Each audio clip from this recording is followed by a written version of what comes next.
Hello, Smart Money Tree podcast listeners. Welcome to this week's show. My name is Kirk Chisholm, and I will be your host. So today, I'm joined with Jay Zigmont. How you doing today, Jay? Good. How about you?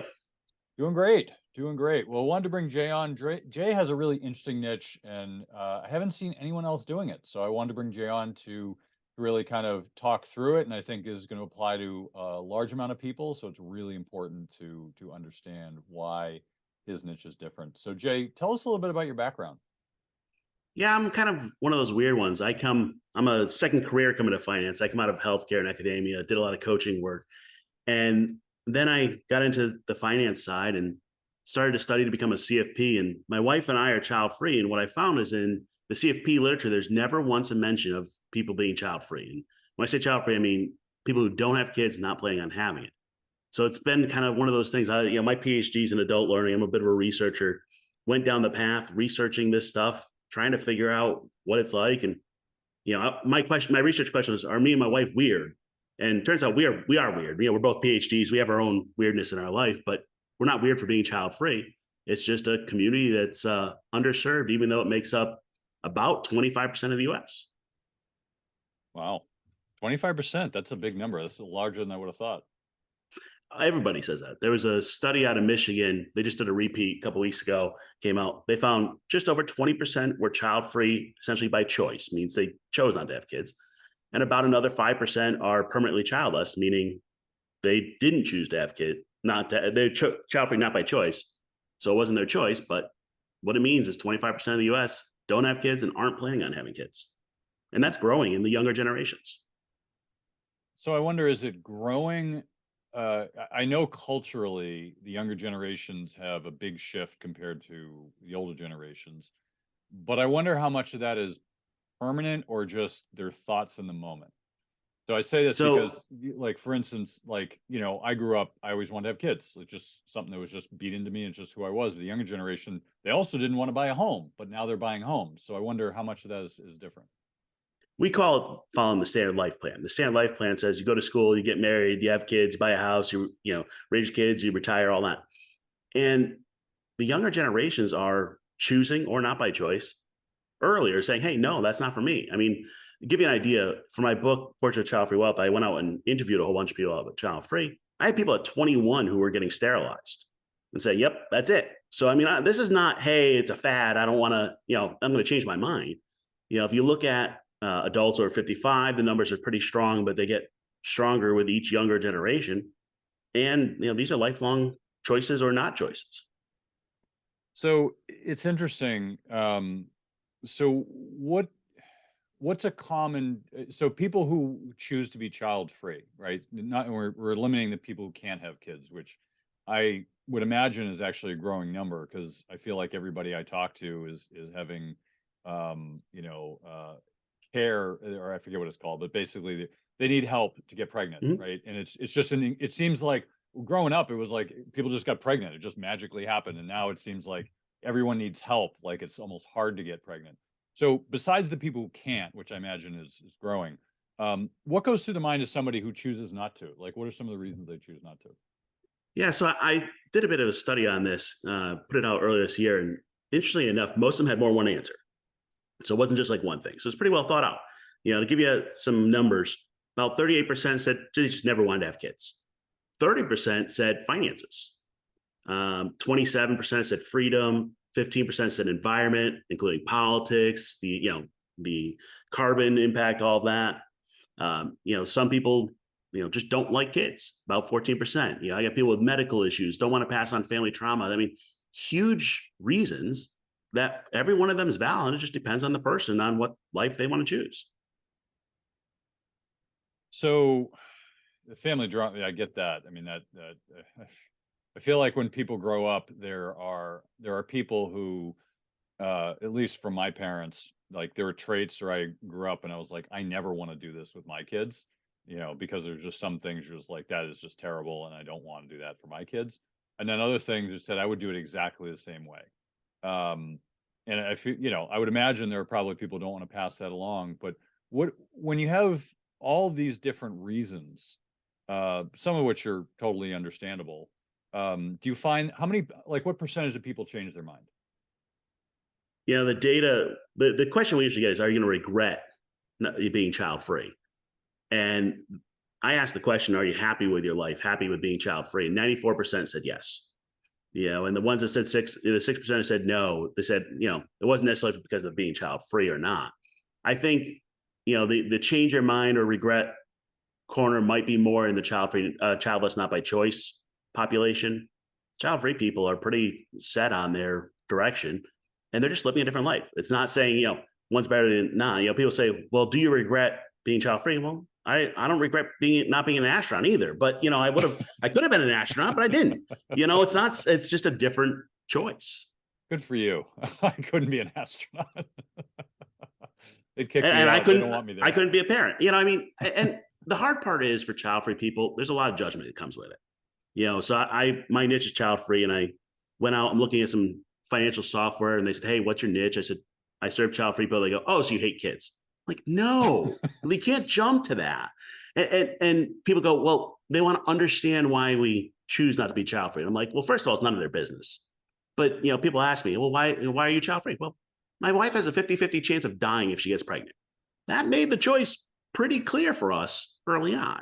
And I think the hard part is, people, we have so many people ask us questions about being child free that we have a bingo card just to collect all the standard questions. Well, will you regret it? Who's going to take care of you when you're older? Don't you love kids? It just keeps going on and on. And it's like, hey, we're just living a different life, and that's okay. Jay, I have to say you're killing my interview because you just took all my questions I was going to ask you. Well, I'm joking because it's so common. Yeah. And the reality check is being child free is one of the last groups that it's okay to judge. I was at a financial conference and a speaker is up there, very well-known speaker. And he says, well, working with people without kids is the worst. And I'm like, dude, you can't say that. And what he really meant to say is child-free people have different estate planning challenges. That's fair. But to say a whole group is the worst to work with, that's just wrong. So when you look at, when you talk about, for instance, your reason for not having kids, that's obviously a very valid reason. I would think that there are probably a bunch of other people who have that similar thing. And would you put that into the not able to have kids category? Because I kind of feel like you said the choice is made for you. If that wasn't the case, would you still have gone that route? To be frank, my wife and I never actually had a title for it, whether we're child free or childless. It just, made the choice for us. I actually didn't even realize the term child free existed until I was like Googling, and, I got down there's a Reddit child free group, and I'm like, oh, hey, here's some people that are like me, and social media is always a challenge. So who knows what, but it's not the title that matters. I think the challenge is, if I say, hey, I do finance for people without kids, they go, oh, you do with empty nesters? No, I mean people who don't have kids, not planning on having kids. So we just need some term in order to be able to discuss it. When clients come to me, often they don't even have they don't call themselves child free or childless or whatever. They just go, don't have kids, not planning on it. So how does that change my finances? Yeah. So what are some of the challenges that child-free couples have? Like, because obviously there's some good and some bad that come out of that on both sides, but what are some of the challenges that they face? I think when it comes to life and financial planning, the actual big challenge is it's a bit too much flexibility. So the way I say it is you get to your child-free midlife crisis. You hit your personal, professional, and financial goals, and then what? Society has a pretty strong plan that, hey, you shift your goals to taking care of your kids or passing on intergenerational wealth, all that. That doesn't exist with child-free folks. So I've got people where they might have three different sets of goals within a year and completely changing, and they're all over the place. And that's okay. That's an option. I think the hardest thing for child-free people right now is some of the judgment and political. We're in a post-Roe world, and living a child-free life is hard. I posted a announcement, hey, I got a new financial planner join my team. And I had people in there, in the comments going, I'm praying for your childless souls. And, you need to be bringing us kids so that we have taxpayers and warriors. And just judgment, all for just existing, which is a challenge. Yeah, I would imagine, every group kind of has their own challenges of people judging them for sure. And we have, I would imagine one of the challenges, because we had I had a friend I went to school with who chose not to have kids. I don't never really got his reasoning. Him and his wife chose not to, and they live a very different lifestyle, right? Mhm. Like they're basically enjoying life now instead of in retirement, which is what most people do.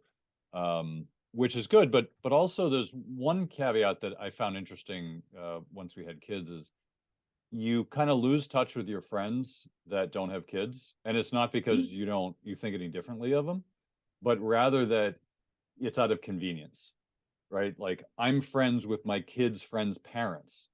I didn't become friends with them and then my kids were friends with their kids. It was my kids are friends and we became friends because we're already spending time with each other. We might as well just start hanging out and talking. And so it's this weird dynamic of you find new friends that are kind of associated with what you're doing.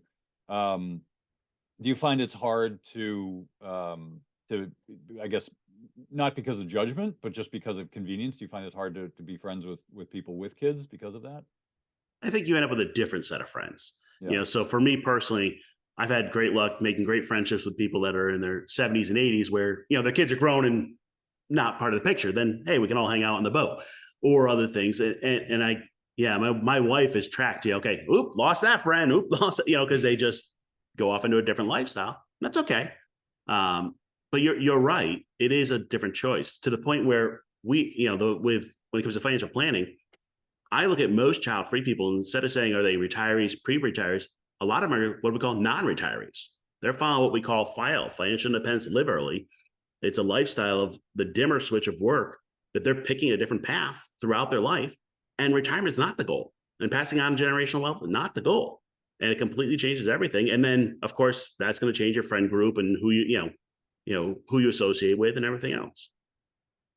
So let me ask you this, because an obvious thing kind of comes to mind, which isn't necessarily always the case with people with children, but when you get to retirement and aging, when you don't necessarily have people who can care for you, which the children should, no, don't always, but how does that kind of come into play on the planning side?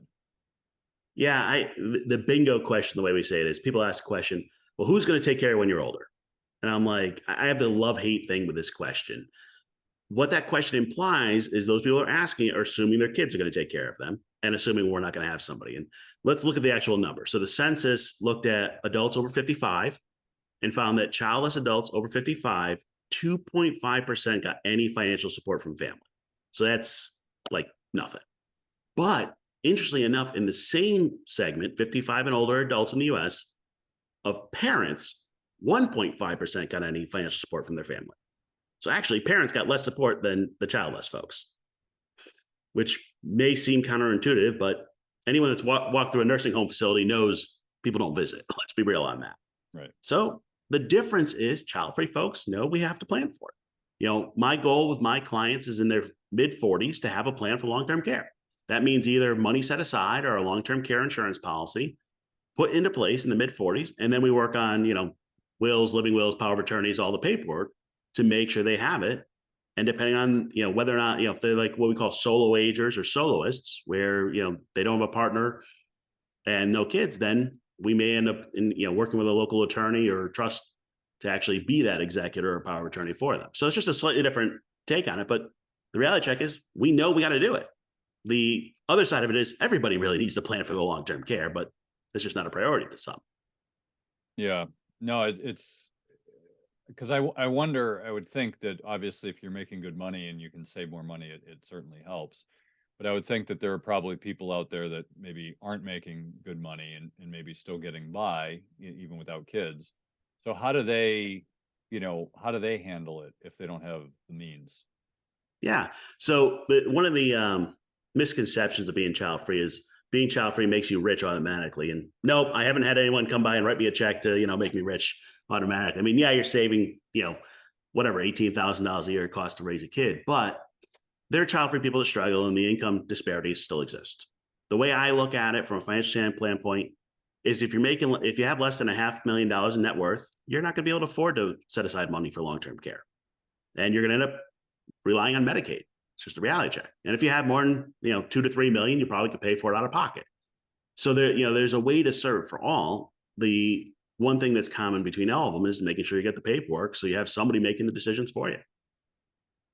Because the hard part is the government and the healthcare systems look at it for next of kin. And if there's no next of kin, the systems just blow up. Well, that's one of the big problems I run across with planning with a lot of people when there's no next of kin is you don't want the state deciding where your money goes, which is a good segue to the next question, which is, if you end up dying with a lot of money, how do you do your estate planning? And I don't mean just you, but I mean in general, because some people may not be charity focused, right? So what do people do when it comes to estate planning if they don't have kids to pass wealth to? So 90+% of the people I work with are embracing a die with zero approach. So they are truly trying to die with their last couple bucks in their hand. And what we do then is we actually put some money aside for long-term care, put a Social Security, little cash cushion, but it allows them to change their investing in their financial plan to invest in themselves earlier. So where, they can take that sabbatical in their 30s or 40s and find themselves and do different things where they can invest in themselves rather than the market. The way I look at it, and for the money geeks, we get into Monte Carlo simulations and all this fun stuff. If a Monte Carlo simulation says there's a 95% chance you're going to not run out of money, that's a 95% failure to a child-free person. We have to almost invert it because our goal is to run that down to the point where, hey, there isn't much left over. Yeah, the way I look at it is my nephews will get whatever's left over. If they get 10,000 or 100,000, fine. If they get $1 million, I made a mistake. I should have either spent that money, given it away, or done something with it through my life. Yeah, no, that makes sense. So let me ask you this: when you think about, you wrote a book on this. What was the purpose of writing the book? I don't know how big the community is, how tight knit they are, but what was the purpose of writing the book? So I actually started off just to research to understand the population because in the financial literature, it doesn't really exist. So I wanted to see, what are the commonalities and what fits, what doesn't. And I'm working my second book right now also on that. But the first book is really just 26 stories of what it's like to be child-free. Because one of the challenges is we just don't have examples of what is it like. You've got a lot of examples of the standard life plan, but what happens if you're child-free? How does that shift your life? What are the choices? A great example of it is buying a house is a choice to a child-free person, not a requirement, because they're more mobile. They're nomads. They might move, every couple, 2-3 years. Buying a house doesn't make much sense. So what I try to do is build these stories of people. I got people from their 20s to their 60s and going, what is it like to live a life as a child-free person, just to provide examples to the community? Yeah, it's interesting you say that because I think most people get caught up in the idea that that they need to own a home. It's the American dream. You need to have a place to live, and the younger generation has skewed that with the FIRE movement. You call it there's a file movement, which I guess I'd never heard of, but interesting to note. I've always kind of looked at it as you lose that mobility, just like you said. I don't see the value of sticking in one community, but I know a lot of people do. So, but I think a lot of people have this stigma of renting is bad, right? Yep. Um, And what part of that is that's the standard life plan. It says you go to school, you get married, you have kids, you buy a house. That's part of the standard plan. And by the way, if you look at the life planning cycle in finance, buying a house is part of that. And I go, yeah, but what happens if you want to change jobs every couple of years or whatever it is? It makes no sense. The other part of it is, let's be real, housing prices have gotten stupid expensive in a lot of areas where they're like, oh, well, I'll never be able to afford a house. That's okay, rent. Because the likelihood of somebody Gen Y or Z buying a house now and staying there through the time of their retirement is near zero. Just as close as we're going to get. So the idea of our grandparents bought a house and stayed there for their whole life, that's gone. But it's so ingrained in finance that you have to buy a house that people get stuck in the house fever and all the others. And then I'm like, how about we just throw that away and figure out what life you want to live? If you want to live it, I got people that living in a van. I got people that are doing the Airbnb in a different place each month. I got people that go, I don't know, I'm going to go to makemymove.com and they pay you to move to an area for 2 years. It all works. all without buying a house. You know, it's interesting, the whole American dream movement of buying a house that started with an advertising commercial by Fannie Mae. Yep. I don't know if you know. It's And, amazing. and by the way, it's become part of the culture. And, Yep. and that's the standard, house, 2.5 kids, dog, I mean, there's a certain picture. Yep. And what happens is if you actually look at most financial advice, it assumes that's what you want as a goal.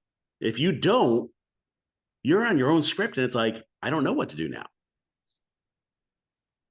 Yeah. Well, it's so what are some resources that are available for people who are child free that if they want to learn more about this? I'm sure there's some people out there that are maybe on the fence, maybe they're thinking of having kids, maybe not, but they're probably scared to go down this road because it's different, right? It's abnormal. It's not the standard life plan. So where can people feel safe about it? What are the resources available to them?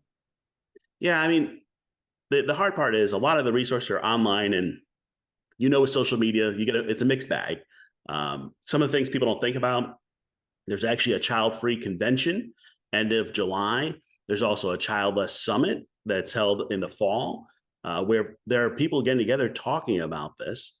And there's a whole bunch of small communities of people talking about, hey, how do we live the life? Yeah, it's what I do. I mean, my website is childfreewealth.com, and I've got a podcast on child free wealth. But I think what happens is as you start, kind of questioning, for my book, I have people say, I didn't realize there was even a choice not to have kids. I go, well, talk to people out there. They go, oh, there's something else. And the reality check is child free community. We're not like recruiting people to become child free. We're not out there saying like, this is what everybody has to do. We're just saying, if you choose a different life, you need to make sure your finances and your life plan matches it. Yeah, it's interesting is I've found that most people they just kind of like do the plan, the standard life plan. They don't think about it. They put zero thought into it. It's like people who have like 5 kids. Like a lot of people are just like, we just had 5 kids. Like wasn't any thought put into it. And people who have like 1 kid or no kid, I feel like those are the people who put an enormous amount of thought and planning into that idea, right? Because you're making a choice, as you say, like people who've decided to not have kids. Like I've talked to a few of them. They're the most thoughtful people I've ever met. They're like, I did it for this reason, for this. I mean, it was just like well thought out. And you talk to people who had kids who were like, yeah, we just got pregnant. It's like, okay, that's 2 different paths here. And I'll let you make that comment. I think the hard part is we don't even realize how much of the systems are set up to just make you go down a path. Right. The actual way it works is, hey, you get out of high school, somebody in your family says, oh, you'd be great as a nurse. You go to school to be a nurse, you end up as a nurse and you end up, going down the path, you have kids, whatever it is. And then you get to 40 and you're like, how did I get here? And they're like, I don't know. And you're right. Child-free people, it's much more deliberate of we're going to go against the grain. And here's the up and down that come with it. And it's silly things. I mean, I wrote my book. My mother says to me, so you're working with child-free people. Does that mean I'm a bad mother? I'm like, no, mom. Like, seriously, it has nothing to do with it. And she knows everything. She knows our situation. I mean, I'll give you a silly one. So my wife and I went to get married, and my wife grew up in the Catholic Church. And we go to get married. She wanted to get married in Catholic Church, to go to the meeting with the priest. And the priest says, hey, you have to agree to raise your kids Catholic. We said, no problem. We're not having kids. He goes, you have to agree to have kids and raise them Catholic. 3 pieces later, we couldn't get married in the Catholic Church. Wow. Today's my anniversary, 14 years later, and there was nothing we could do. But like that was just part of society. I mean, just what's accepted. And you would never think of that until you're like, oh, I have to agree to have kids. It's a completely different thing. Yeah, I think stuff like that just it like you said, it's hard because it's not built around this. I've just going through the process myself because I actually put some thought into this, unlike some. I mean, there are definitely, I don't mean to broad stroke because there are a lot of people put thought into this, but I feel like in general, it takes a lot more planning to take this route. And every person I've talked to has 1 kid deliberately.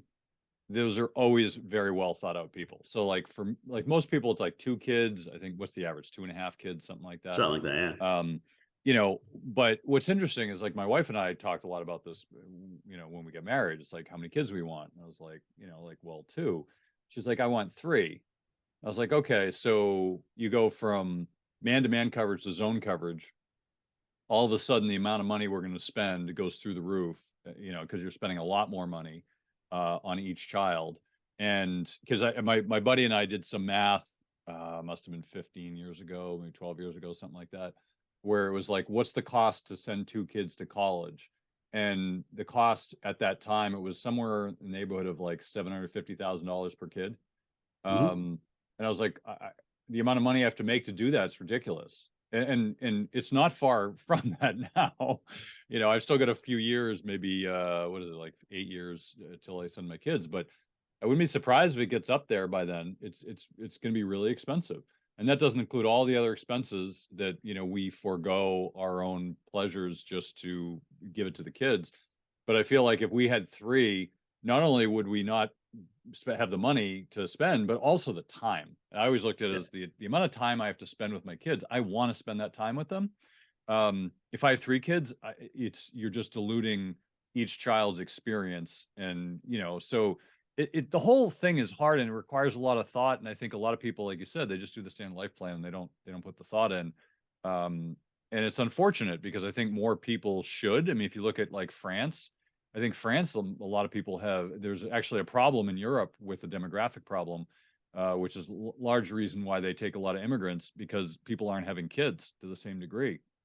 As a society stagnates, you basically have people who are having fewer kids because they can't afford to have more. I mean, how many boomers are paying for kids living in their basement right now because they can't afford to buy a house? So I don't know. I love your perspective, because I think there are going to be a lot more people not having kids because they can't economically. Like, I don't know how people buy a first home anymore. Like, No. it's so expensive. And I grew up broke, and in my research, there was actually a thread that I've got to kind of dive in deeper. Right now, I just got to, kind of anecdotal data, but a lot of people that grew up poor then chose not to have kids because, like, hey, I saw how my mother struggled. I saw how my parents struggled. I don't want to do that. That's a fair thing. I mean, look at cost of everything right now. I mean, it's crazy. And then people go, well, you're being selfish because you're child free. Like, no, we're being respectful of, we can't do this, or financially can't afford it, or whatever else it is. And the hard part is people, I don't know, get envious or whatever it is, because the way I say it is, living a life of child free wealth means you have time, money, and freedom to do what you enjoy. Where I have people, what I call Marie Kondoing their life, focusing on what brings them joy and getting rid of the stuff that doesn't, where they can be like, you know what, I'm going to quit that job, take a job that pays half, but be happier. Where you can't do that if you're a parent. I mean, you can't afford the bills. I mean, that's just the reality check. And I don't, the only parents I take as clients right now are the elderly parents of my child free folks. So I really, I couldn't help you on how to plan as a parent, but I think the challenge is, the number is 18,000, the last one I saw, per year per kid. And that's just till age 18, never mind college. It gets expensive. And housing, I mean, I'm in Mississippi. It's a whole lot cheaper than, you're up in Massachusetts, but it's ridiculous. I think that 18,000 is low. That's all I'm going to say. It probably is, but that's just the national average, Yeah, you know. I guess you're balancing out with people who don't spend any money on their kids, I guess. But yeah, no, yeah, I think it's interesting though, because I'm going to raise a point. I'm going to throw a bomb out there, so listeners, Go for it. hold your ears. But I remember reading back a story about Switzerland. I think it was the late 1800s, early 1900s, where I could be wrong on the dates, but it's going by memory. But anyway, in Switzerland, people were starving because there was I don't know, there was some sort of drought, or there was some problem, but basically the farms couldn't produce, so people were starving, and they had too many people. So what the government decided to do is they paid people $5,000 or whatever it was at the time to move anywhere in the world. They would pay them. They would pay their flight. They would pay their travel, and they would pay them $5,000 to leave the country and never come back. And a lot of people came to the western part of this country because it was still open and there was still a lot of opportunity. But the point is the government said, we can't feed you people, so we're going to send you away. Now, what I found interesting is, thinking about it from that lens, people in this country, they don't realize that there's a whole world out there they can move to that's actually a lot cheaper than the US. And, anybody living in the US is in the top 10% of wealth in the world. just by being here. And you could move to any other country. You can move to Central America, South America, and you could live so cheap. You could get a perfect lifestyle that you want and live a lot cheaper. But nobody wants to think of that because they think that they're somehow, I don't know, whatever they're thinking in their head, but that's conceptually not something they're thinking about. And I kind of wonder, like, you've got a lot of people here that if they can't support it, why not move to another country? I mean, there's resources there for people to raise kids too. I will tell you that within the child-free community, people are moving. I got somebody looking at moving to Thailand and Portugal. I got someone moving to Ecuador. I got someone in Mexico, whatever, because it works. By the way, they're also moving within the US because you can, if you work from home, you can be a whole lot cheaper in some other states. I mean, it's just a reality check. Doesn't mean you want to live there, but the cost of living is a lot less. And, it is an option and is one that frequently is discussion with my clients because they're not tied to the school system. With the school system, it puts people in certain places and they can't leave for 18 years. Child-free folks, I mentioned the site Make My Move. That actually is a site of place in the US paying you to move to them. And they're like, do I really want to move to Indiana? I don't know, but they're paying you $7,000 to move there. Does it really matter where you live? And they go, no. Well, then move somewhere cheaper. I had somebody in LA and the prices for condos in LA, I mean, it was ridiculous. I think it was something like $6,000 a month for a 1-bedroom, condo, which is ridiculous for a single person. And especially for the soloists where, they don't have a partner, they don't have kids, get up and go somewhere cheaper, and they can. And you're seeing some of these shifts. I think you bring up the nations. If you really want to see something interesting, look at Japan's economy and what's happening with the population there. They're saying 30 some odd % are not having kids, and their elder population is just blooming. And now they're going, what are we going to do? And they're starting to look at, well, do we have to do childcare? Because they don't do much immigration. So they're having this huge demographic shift. And what's scary is then people blame the child-free folks for not having kids. I'm like, well, that's just a different way. I mean, even in the US, if this child-free population keeps growing, people go, well, that'll hurt Social Security because there's not new taxpayers coming in. And I go, you're right. We need to fix the system. We don't need to have more bodies. The problem is not having kids. That's not the problem with Social Security. Yeah, there's a lot of problems with Social Security. But what happens is, I guess we're the scapegoats of it. And I'm like, no, it's not that we need more bodies. We need a better system. Right. No, I think you bring up some great points because Japan has always been one that's fascinating. I think 10 years ago, they sold more adult diapers than child diapers. I think there was a stat out there, which was interesting. But I think that's a culture that's interesting in itself because they choose to self-support the culture at the expense of themselves. And so they hit deflation, what was it, 30 years ago, I think it was now. And they hit a deflationary spike. And in this country, we would just fire a bunch of people. Companies would lay people off, they'd fire people, and that's how they'd solve the problem. Over there, they collectively as a society decide to take lower wages.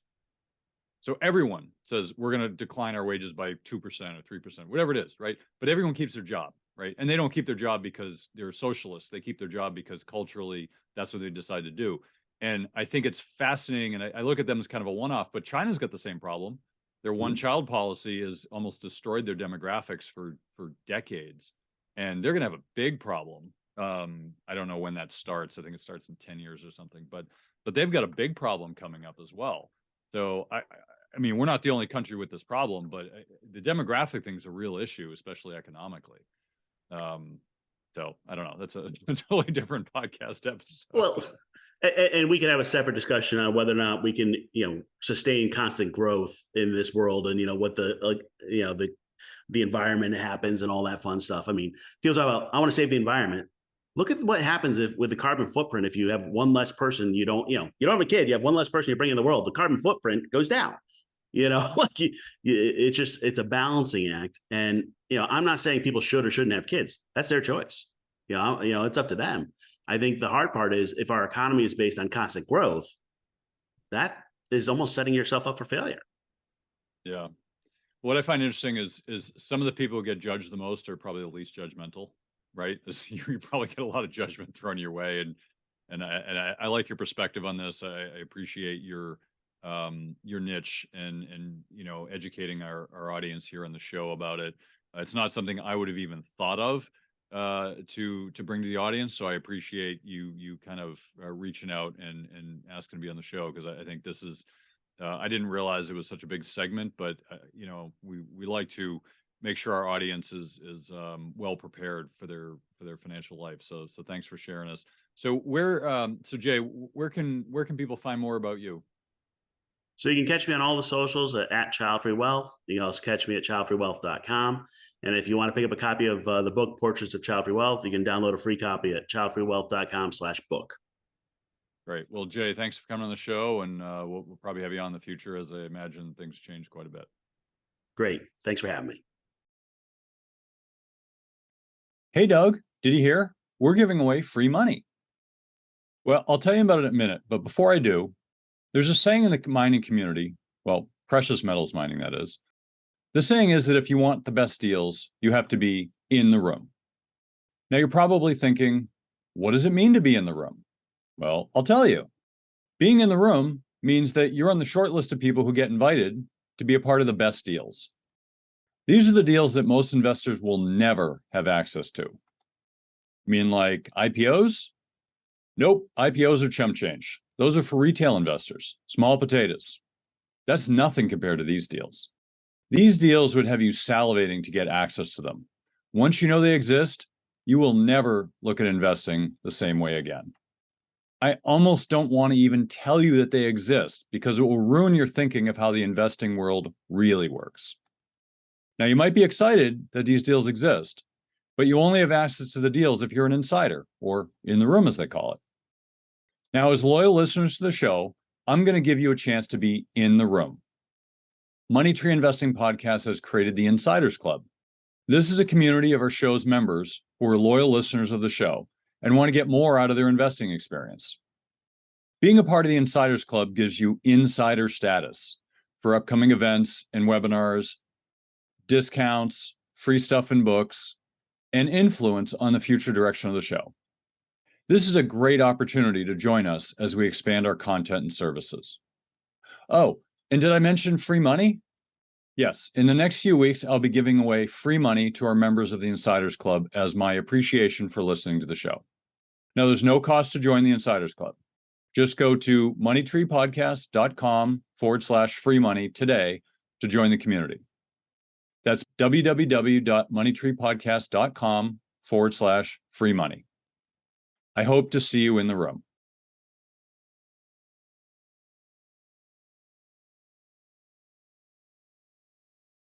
All right, well, that was a great interview with Jay. Really enjoyed that interview. Now we're on to the panel portion of the show. We have our very own Doug Heagren. Hey, Doug. Hey, Kirk, how you doing? I was ready for you to say we got our very own Barb Friedman, and I was like, oh, you said me first this time. No, I'm doing well, Kirk. Good to see you again. Got to mix it up. Keep you on your toes, Doug. That's right. Now, we also have our very own Barb Friedberg. Hey, Barb. Good morning, everybody. Happy to be here. All right, well, let's dive right in. So, Doug, what were some of your takeaways from the interview? What biggest takeaway, and I think, was just talking about the socio-political and socioeconomic side of it. I mean, it is very, very, very, very different. I, like you, had not heard of. I'm sorry, what was it? It's not FIRE. It's what's the new term that he mentioned that you were? It's not FIRE. File. It's FILE. Thank you, FILE. So working, kind of working independently forever, no real retirement future. Obviously, the difference of philosophy and kind of the way they're kind of looked at. I mean, we kind of saw it ourselves when I was when my wife and I found out that she was pregnant for the first time. We had some friends of ours who were very adamant they were never having kids, and I think we immediately felt a very, very big difference in kind of the connection of that relationship that, of course, continued as we kind of went on different paths. And as you mentioned, you kind of start doing more stuff with the kids, even when they're in preschool, or younger, how it really is a completely different philosophy of the way to think about how we run our lives, how we think politically, how we think economically. And to me, that is true, because it's going to be completely different needs, completely different desires. Again, with money, we think about having enough money for ourselves. We think about having enough money for the things and saving for college or things that we deal with the kids. And none of those things, or many of those things, are not variables that fall into the equation of individuals who, for either by choice or by circumstance, are never going to have children to either rely on them or to rely on in their future. Yeah, no, I totally agree. Barb, what are some of your takeaways from the interview? I thought this was a wonderful introduction to a really under discussed large and growing segment of our population. 44% of non-parents aged 18 to 49 say it's unlikely they will ever have kids. The numbers are growing. When I went to research this, the big, Brookings, Pew, the US Census are all sharing data about how this population is growing. And I think the implications are huge. I mean, they're huge for you guys, financial planners. They are huge for our society. And it really caused me to think, more broadly about the topic. Yeah, Barb, I'm in the college planning industry. It's going to be really interesting when there's, for the colleges, what's going to happen if we see not only are we having less people that are deciding to go to 4-year schools because they're rethinking the economic return on investment, right? But also thinking of the aspect, and that cost keeps going up. So if you have less of existing students looking at those and going traditional education, then you start looking at the cost the cost and an equilibrium and a breaking point of affordability, even for those that want to go, and what that's going to translate to a change in how the college economic system works. But then all of a sudden and right now we're dealing with a massive supply demand issue coming out of COVID. The elimination of requirements of testing, so a massive spike in test optional, which has led to just outrageous difficulty in not only getting attendance into schools, but then getting financial aid, and then getting affordability, because they can the supply demand. There's so much demand, there's not enough supply. Big time problem this year is housing. Schools don't have enough housing for those students, because they've got a limited amount of real estate, and these schools are trying to figure that out.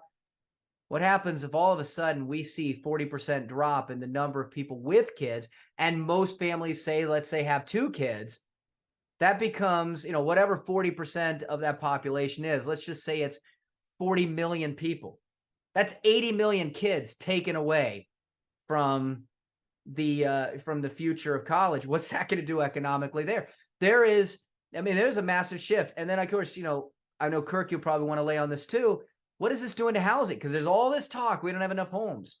But there is a lot more flexibility for individuals. If I have kids, yes, I have an economic commitment that keeps me working to support other those little birdies' mouths that need fed, right?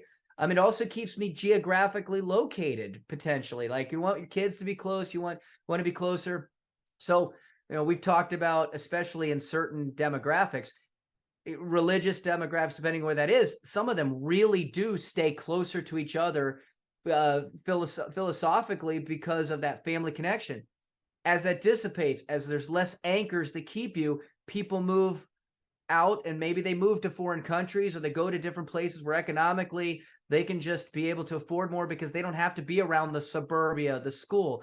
Well, then what does that do to that, that image right now, or that belief that we have a housing supply problem, that we're going to need more houses in the future? We may not, because the more transient, as we talked about, the more transient they are, the less willing they may want to be anchored to a home, because they might want to move. There's so many variables here that are just fascinating. Yeah, and I just have one comment to your college comment, Doug, which is F college. I'm not talking about funding college. I'm not talking about financing college. It's You the said other free F. college. That's It's what not. you It's not meant? free either. College. It's the other F. I mean, look, we'll get back to the zero kid lifestyle in a second, but I mean, look, these colleges have basically gone from providing education to providing beds. And now it's all about how many beds can we sell? Can we sell more beds? It's basically a real estate play for these colleges. Absolutely. These colleges don't need more money. Harvard is the second largest nonprofit in the world. It doesn't need more money. And yet every year they make more money off beds. And it is what it is. But and I will make one counter to that, Kirk, and it's going to say the Harvards of the world, absolutely. These prestigious schools charge whatever they want and having long lines. But I think it was Forbes that did. They did a grade point average for colleges, and it only really could apply to private schools because public schools get their funding. But the one thing public schools are finding is that they're not able to get the funding they want at the legislative level. So guess, like you said, where are they making it up? Charging more on room and board, charging more in fees. But I think there is a dilemma there that if you now go back to the ones that actually have to pay for themselves, outside of the schools everybody knows, and 85% of kids go to the same 50 schools. And they took that Forbes rating and put a grade point average on financial health. There's a scary number of colleges out there that rate a C- or lower in terms of financial health. So is there an impact? F the Harvards of the world that have more money than they can know what to do with. But if you had a 50% drop in the number of colleges available because they all go out of business, that just gives Harvard even more power. So, and that's just a little bit of counterpoint to your point, because I think that we need to seriously take a look at some of these other schools out there that don't have the name brands, that are great institutions that actually can be affordable. But again, the big college marketing machine is what it is, and don't get me started. I'm on your page. It's a beast. Yeah. It's a nasty beast, to say the least. So, and one more thought on this. Actually, it's more just kind of the future of education, and I want to move back. Is if you're looking at colleges, I mean, the way things are going now with AI and with technology, I think there'll be a point where colleges are no longer a thing, right? You can learn anything you want to learn. Somebody's got a course on it. Somebody's an expert on it. They're selling a course. It's a lot cheaper than going to college, and you're going to learn from somebody who is the top of their game. I think that the next generation are people who are learning through, experts rather than sitting in an educational institution. I'm not saying it's going to happen overnight, but that's the trend. And that effectively leads to, as soon as a college figures out how to have virtual learning, there's going to be one college. It'll be the same problem that all the technology companies have. There's only one Amazon. There's only one Microsoft. There's only one Apple. There's only one Google, right? All these other companies, Yahoo's not really a thing anymore. And there was a Yahoo, and there's no longer. Google is Google. Like there's a reason why these big tech companies, there can be only one, the Highlander approach. It's because they suck up all of the participants in the economy. And the same thing's going to happen with college. As soon as one figures it out, everyone's going to go to the best school. The second best school is not going to get any attention because they're not the best. The best is going to get it. So I do want to move on because I don't want to spend the whole time talking about college, Doug. So I know, and I just do address three things on that really, really quickly. Number one, I've actually heard some pioneers say the same thing, that they think the future education is going to be certificates, which again, questions about whether or not you want to use 529, knowing what's out there 18 years from now. Number two, my kids, I'm already seeing them use ChatGPT to look up stuff to be able to get research for their homework assignments in high school. Guess what? What does that do to Google, right? Because they're not Googling it. No, they're not Googling the information. And the third component, the third component to that is, I just saw an article where they came out the first year of living in college with AI, absolute disaster. They said the majority of stuff being turned in now is 100% plagiarized. So good luck to us. We'll move it back. Let's move on. So getting back into it. So Barb, as we're kind of talking about this, I think there's obviously a huge impact on society of the metrics and the data that you talked about, which is, fewer people are wanting to have kids. And I'm curious because, just like a lot of the metrics, there's this generational shift. I'm not going to, buy into society. And people are saying, I'm not going to, at one point, the kids are like, I'm not going to buy a home. I'm not going to work for corporate America. And then at some point, they're like, all right, maybe I should just get off my parents' couch and go get a job. Maybe I do want to actually get married and not live in my parents' basement. So they buy a house. like all of these things do tend to change. So I'm curious, what are your thoughts on this? Like, because there's definitely a big segment that are child free, and they're always going to be child free. But then there's some people who are just, maybe they want to be important, they want to go with the trends, so they're saying it. Maybe they change later. So I don't know. What are your thoughts? My thoughts are, obviously being child free is not going to take over society. And I liked what you said, Kirk, when you were in the interview. You said, well, we always knew we wanted to have kids. My husband and I too, that was just a thing. And within my family now, and my peers, my cousins, my sister is child free. 2 cousins on either side are child free. So I believe going forward, and of course, shoot me for making another prediction, because I don't know the future. I'm never going to know the future, but I'm going to do it anyhow. So I believe it'll always be a segment. Will it get greater? And I think it may be kind of cyclical too. I can't say that we're going to go down. Child-free individuals and couples are going to continue to increase. We don't know that, but I don't think society is at risk of losing childbearing adults.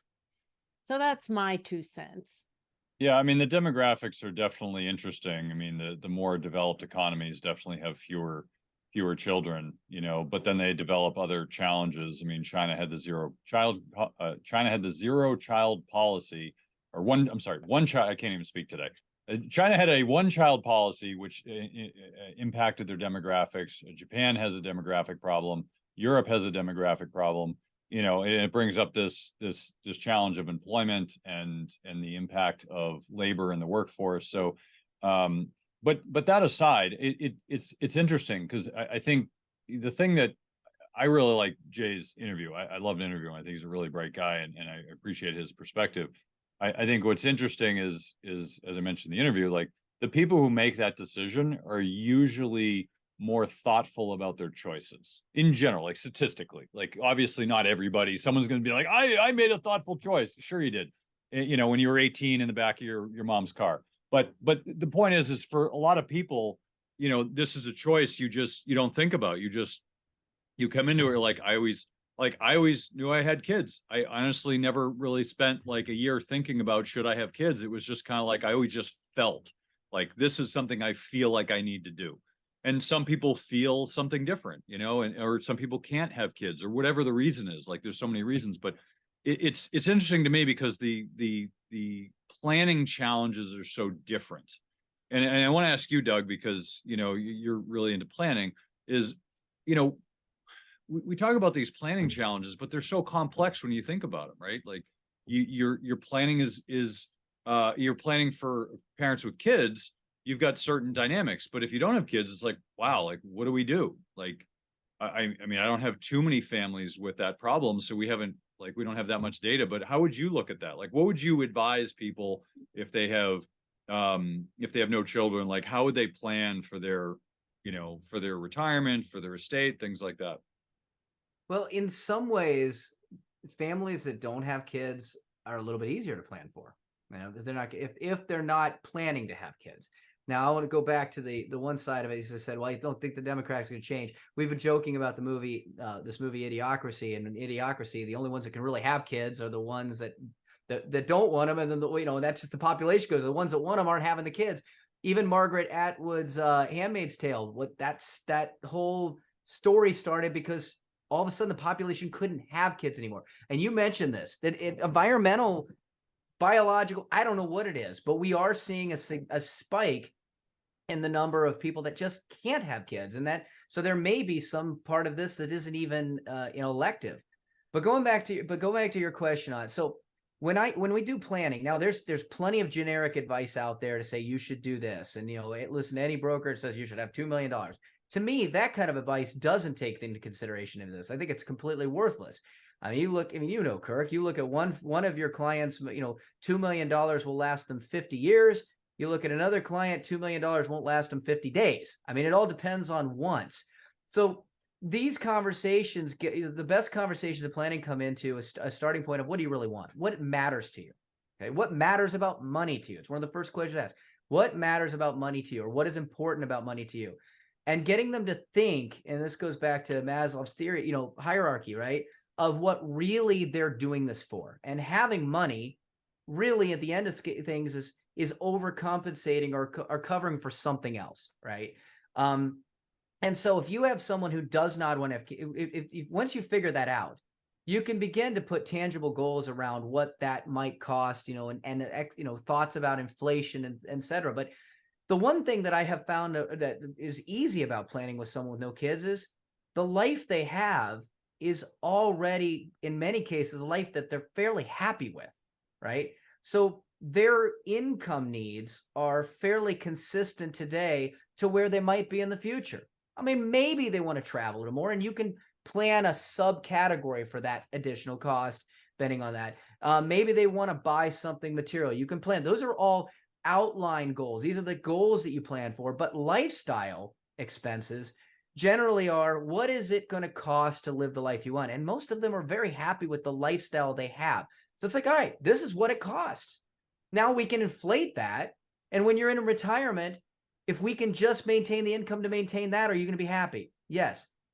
Kids are a completely different variable. It's like, well, if they already have kids, you can start to say, all right, how much are the kids costing you? Extract those kids out, that cost out, which still takes a lot of work to get into the budget. Say, well, what am I paying for with kids that I wouldn't pay for otherwise?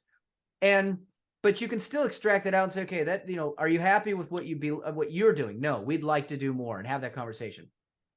The people that don't have kids, especially younger, that are starting to, I'm finding a lot of like millennials and Gen Z actually are better planners than baby boomers and Gen X were.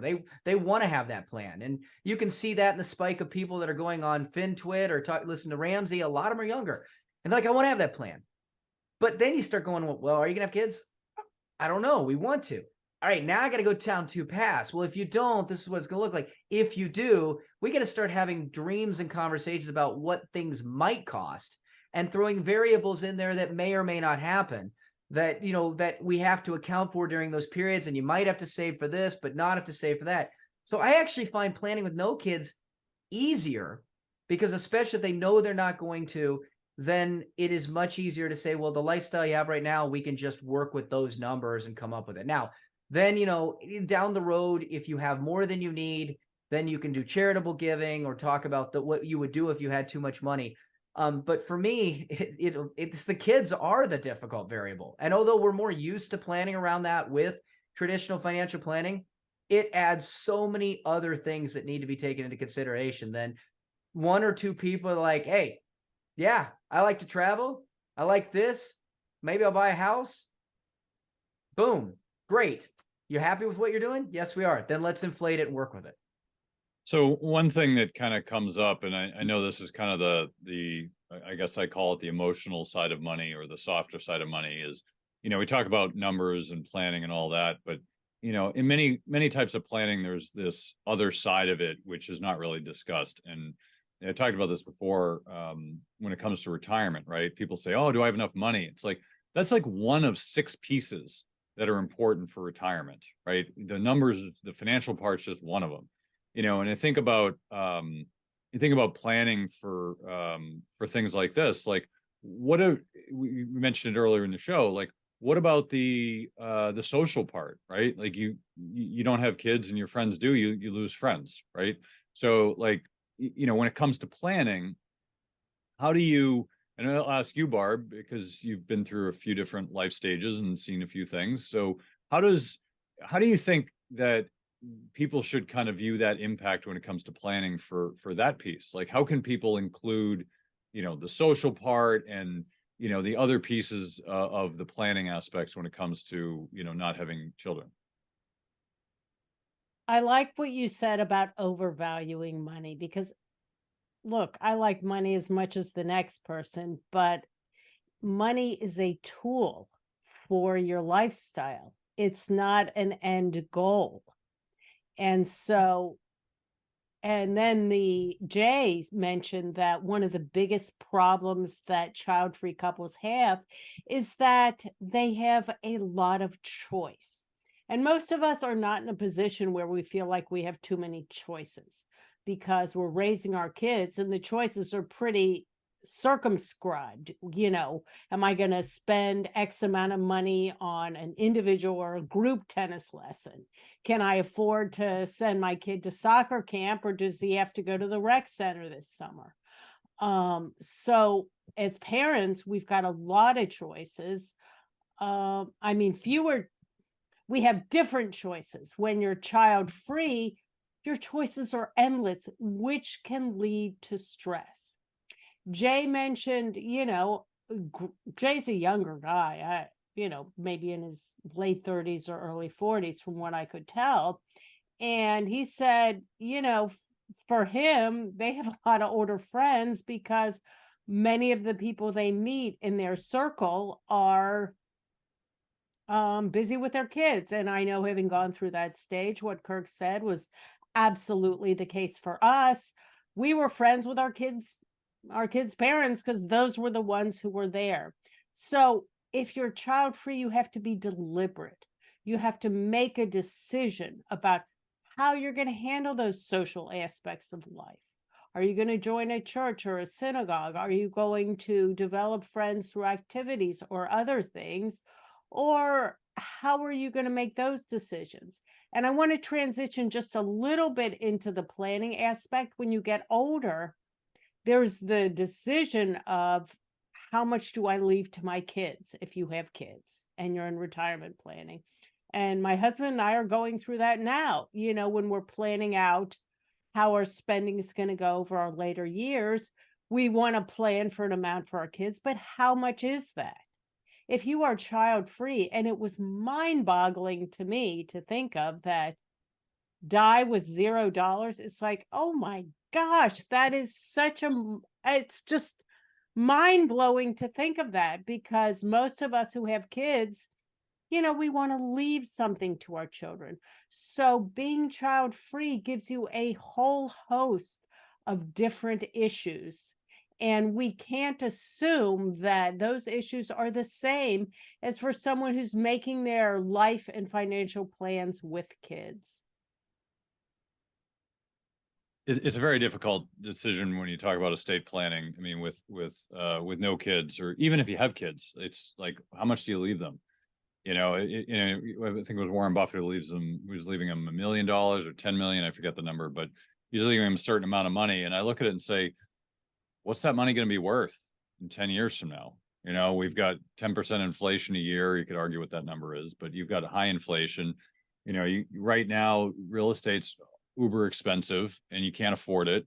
It's so expensive that you can't get first-time home buyers because there's no cheap homes. Like you can't find a home that's affordable for younger families because everything's expensive. So you have this whole generation that can't buy into their first home. I mean, all of these problems that stem, but when you're talking about child free, I mean, I like the financial independence, retire early.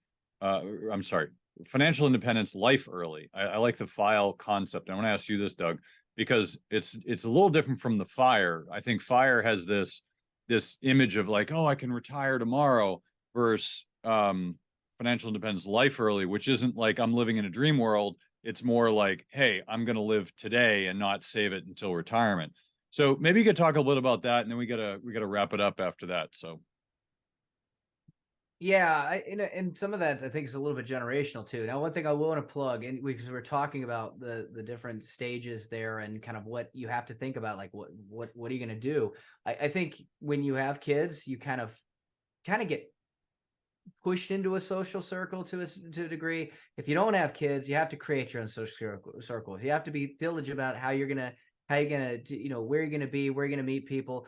I recommend, again, it's plugging something else, but Google New Retirement Mindscape. It's done by AgeWave, and it talks about the 5 stages of retirement, which are, you know, they're very much like the 5 stages of depression that people go through, and it's going to be different for everybody. So I like what you talked about. It's not just about the money. Kind of goes back to what I said, is what's important about money to you, because if you don't have those core, you know, desires and currencies of what matters to you, then unfortunately it can be very empty and void. And I think you see that a lot of times with trust fund kids, right? It's like, I got all the money, but I don't have an identity. I don't have anything that, and, even in these circumstances we're talking about there, it's like I got all this time, and we're dividing that time between kids. When we're parents, we have the stress and worry of our kids. We have the stress and worry of taking care of our kids. We have the stress and worry of our time with kids. As an individual without kids, you have the stress and worry of your own time, or how do you fill that? So I think it's different, but it's still there's still stressors. Going back to what you were asking, I've always laughed at the FIRE movement. It's like because there's, as we know as planners, it's like I'm going to retire with this at 23 and I'm retired. No concept of the fact that if you have that same amount at 23 and you think you're retired for the next 80 years, 60, 80 years, it's different than retiring at 40 with that same amount for the next 60, 80 years.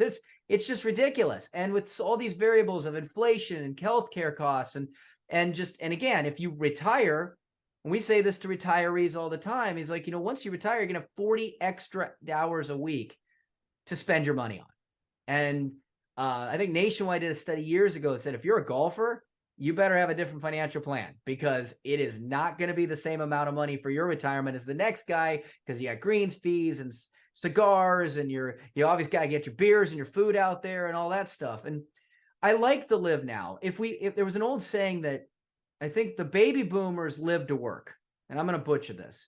They said Gen X work to live. The next generations, they're living to live. Right. And we're seeing that. We're seeing that in the philosophy. We're seeing that I think politically behind the things they get behind, but we're seeing that with the job transition. I mean, if they're not just sitting there going, wow, I'm happy to have a job. They're like, yeah, this job doesn't fit my philosophy. This job doesn't, I'm out of here. And we're seeing more of that. Now, maybe that changes if they have kids and they start to feel like, I don't have a choice here. I've got to work to be able to support that again, that's that trap. But I'm a big fan of the file. I'm a big fan of the, financially independent live now, but you also have to keep that balance between financially independent and living now. Because if you just decide that you're going to live and do anything, and you haven't figured out the balance of, how am I going to afford that or support that a little bit? I'm still working, but I'm still bringing income in from various sources, but I'm not going to be trapped into something that is going to make me miserable, where I give up 30, 40 years of my life. So all of a sudden, as they joke, I think there's the old story. I don't know if anybody's ever heard it, about the fisherman. The business person meets the fisherman and say, you know what I'm talking about. It's like, oh, so what are you doing this? Well, what if you made money? You could invest that and do all this and blah, blah, blah. And eventually you'd have all this money and you could live life on the beach. He goes, that's what I'm doing right now. Right. It's like, so why would I do all that to live the life I already live? If it comes back to what matters to you. And I think there is something about, the philosophy of using your money and using somebody else's. If you can find something that can give you income that you like and that you enjoy, and maybe you're not feeling that you're sacrificing your soul for it, but you're still able to do the things you want on somebody else's income that you're earning, that's the perfect balance. Because as we know as planners, once that income source cuts off and you are forced to live now off of what you have saved, I don't care how excited you are about that day to come, it's a different psychology, because now the money you have is finite. And once it's gone, it's gone. And that changes the way you're truly going to be able to live that FIRE movement, knowing that, well, if I spend that, I'm out, right? You're not going to have good Social Security if you FIRE at, not that Social Security may be there, but if you FIRE at 28, your Social Security is going to stink. So you're not even going to have that to fall back on. So you've got this tank of money, and all of a sudden now you're 45, 50 and you run out of money. And now well, I better go back and work now, and nobody's going to want you. Right? Let's face it, there is ageism in the workforce. So, and you may not have the skills. So I like the FILE movement, because at least it says I'm going to work, keep my skills up. I'm going to have accountable. I'm going to work to live the life I want today. Barb, the trip we're taking that's coming up, we just talked about, the experience I have for my kids. But at least I'm still doing it with a long-term perspective of making sure that I'm going to have a life I enjoy now, but also the ability to have flexibility in the future. And I don't think the FIRE movement allows for that enough. Yeah. So where can people find more about you, Doug? Well, we hijacked half the show on college planning. So it's clearly a worry a lot of people have, and there's a lot of changing dynamics. And not everybody's going to be able to get into Harvard. Not everybody's going to want to go to Harvard. And be honest, not everybody should be looking at Harvard. Again, there's 3,000 schools. 85% of kids apply to the same 50 schools and wonder, geez, why does it cost me $55,000 to $60,000 a year? Ask yourself right now if you could write a check for $150,000, and if you'd want to, and if you say, nah, that sucks, and I don't care how much money you have, you need to have a plan for it. Go download our free checklist, procollegeplanners.com. Start understanding the dynamics that are working against you. I don't care if you've got a 3-year-old or you've got a 17-year-old. It's never too early to start preparing for this if you have kids. And if you're never going to have kids, don't worry about the college thing unless you want to build your own skill set. We can have a conversation on something completely different. But if you're having kids, go download our checklist, procollegeplanners.com. Great. Thanks for coming on, Doug. Barb, also final thoughts from you. You have to make your lifestyle, your financial decisions yourself. And we're here to kind of give you a little boost, give you some reminders on thinking about what's important to you, living a life that fits your finances and your goals. So I'm Barbara Friedberg. You can find me at Barbara Friedberg Personal Finance, Robo-Advisor Pros, and on YouTube. Thanks for coming on, Barb. That's the show for this week. Thank you again for joining us on Money Tree Investing Podcast. My name's Kirk Chisholm, Wealth Manager of Innovative Advisor Group. We don't just manage your wealth, we make your life better. You can find more about me at innovativewealth.com. And of course, you can find me every week here on this show. You can also check out our show at Money Tree Investing Podcast. On our website, you'll have access to the show notes, resources, and the archive shows. Please remember to subscribe on our YouTube channel for immediate access to the new shows when they're released. When you subscribe to the show, it allows us to get access to some of the top minds of investing in personal finance. While you're here, please leave a comment and question if you want us to address it on the show. Have a great week ahead, and remember, no one will care about your money like you do, so invest in your life.